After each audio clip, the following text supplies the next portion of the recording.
Fox. I am a sales agronomist for Alcivia out of Marksan.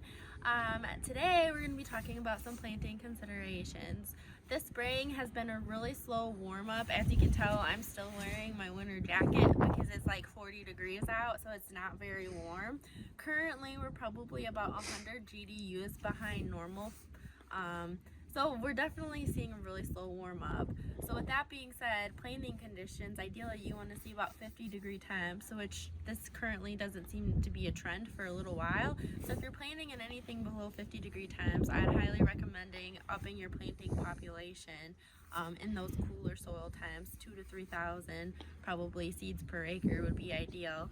The other thing we need to be concerned about is our moisture.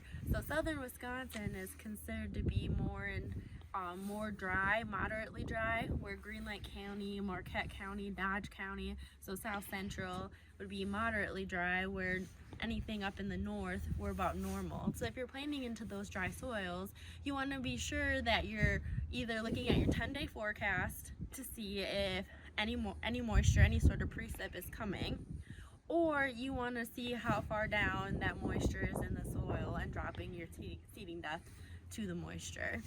So those would be my 2 tips. So thank you for listening.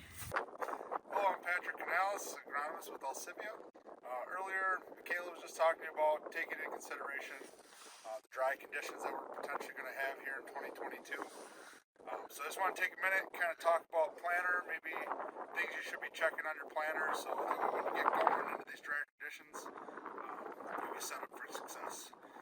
One of the things you should be really make sure you're checking is your downforce pressure. You want to make sure, because if it's going to be drier, it's going to be harder this year. You want to really make sure we're getting that seed down to the proper depth, down to moisture, so you're going to get a really good stand. Another thing you should be checking are your no-till cauldrons. If you're no-tilling, make sure you got those either set to the right depth, or make sure you need to replace blades or whatever you got to do.